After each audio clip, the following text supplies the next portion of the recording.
মেয়ের জন্য দুধ কিনতে গিয়ে মেয়েকে একটু হাঁটিয়ে নিয়ে যাচ্ছিলাম। হাঁটিয়ে নিয়ে যাওয়াটাই আমার বড় অপরাধ হয়ে গিয়েছে। দেখুন কেমন দুষ্টুমি করছে, কতক্ষণ ওই দিকে দৌড়ায়, আবার কতক্ষণ এই দিকে দৌড়ায়, আবার কতক্ষণ বালি নাড়াচাড়া করে। আসসালামু আলাইকুম প্রিয়, তোমরা সবাই কেমন আছো?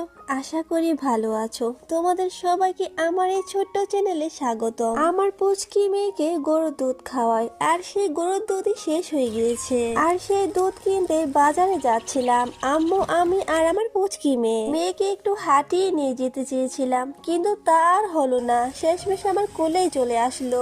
এই তো প্রায় রাস্তার কাছাকাছি চলে এসেছি। আমি আর আমার মেয়ে সামনে ছিলাম, আর আম্মু পিছে পিছে আসছিল। এই তো রাস্তায় চলে আসলাম। দেখুন রাস্তার পাশে একটা পিৎজার গাড়ি। এখানে না লাইভ পিৎজা বানানো হয়। এখান থেকে একবার পিৎজা খেয়েছিলাম, একটু মজা না।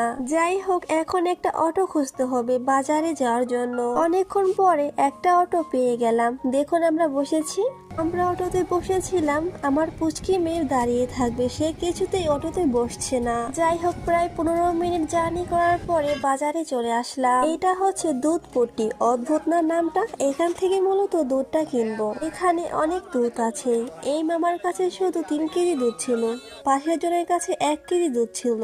কি করলাম, দুজনের কাছ থেকে 4 কেজি দুধ নিয়ে নিলাম। পাশের দোকান থেকে আরো টুকটাক কিছু জিনিস কিনে নিলাম। এরপরে আমরা অটোতে বসে গেলাম। দেখুন আমার মেয়েটা ঘুমিয়ে গিয়েছে। ঘুমন্ত বাচ্চাকে কোলে নিয়ে যাওয়াটা অনেক কষ্টের। আমি আমার মেয়ের জন্য 1 ফানা সবই কলা নিয়ে নিলাম। কলা কেনার পরে আরো কিছু জিনিস কিনে বাসায় চলে আসলাম। আহা, বাসায় এসে যে কি শান্তি। বাড়ি যেমনই হোক না কেন, দালান কোঠা বা ভাঙা ঘর, খুব শান্তি লাগে নিজের বাসায়। এই তো আমি কলা, দুধ আর ডিম গুছিয়ে রাখছিলাম। তারপরে আর কি কিছু মনিকা বাটিতে নিয়ে মেয়েকে দিলাম, আর আমি নিজেও খেলাম। আমার সাথে এতক্ষণ থাকার জন্য অসংখ্য ধন্যবাদ। আচ্ছা বন্ধুরা, তোমরা ভালো থেকো। আল্লাহ হাফেজ। ভালোবাসা সরে গেলে